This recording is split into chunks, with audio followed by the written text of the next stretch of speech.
Today on Holy Thursday, the Matins of which we just celebrated in preparation for the Divine Liturgy tomorrow morning, we remember the Nativity, the washing of the feet. We remember the institution of the Eucharist, tomorrow of which is the commemoration of it. We remember the Lord's great prayer in the garden. We remember his betrayal. We remember that he is entering into his voluntary passion. As we are gathered together, one of the things that strikes me is that we often think that many of the things that happened with Christ happened to him almost in his timing, but not of him being voluntary. We see him being seized, we see him being scourged, we see him being put to death. But in fact, all of these things happen with his condoning. All of them happen according to his plan. When we think of him giving up his spirit on Holy Friday, it doesn't say in the Gospel that he gave up his spirit and his head fell. It says he bowed his head and he commended his spirit into his Father's hands. He chose the time.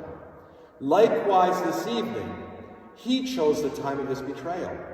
One of the things that might sound unusual is Christ doesn't say to his disciples, go into the city, go to Mark's house by tradition, and set up for the Passover.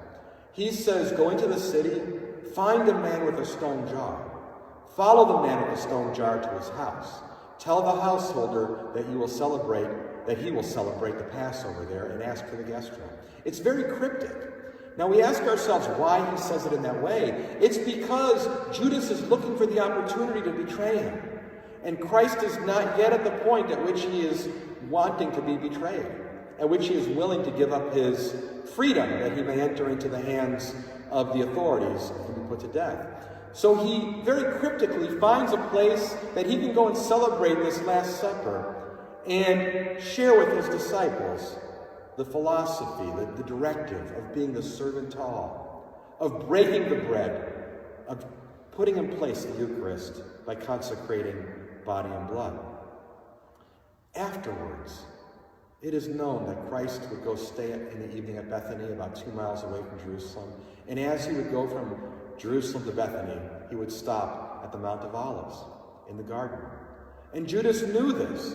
So Christ goes there. He begins to pray, and he waits for Judas to arrive. Again, he defines the moment at which he is going to allow himself to be sacrificed, turned over for the life of the world. I think that many of us can understand this. Think about our own parents on this earth, our mother and our father, and perhaps all the sacrifices that they may have made that we may have a full and better life. Of course, they don't look at these things as sacrifices because they do them for us.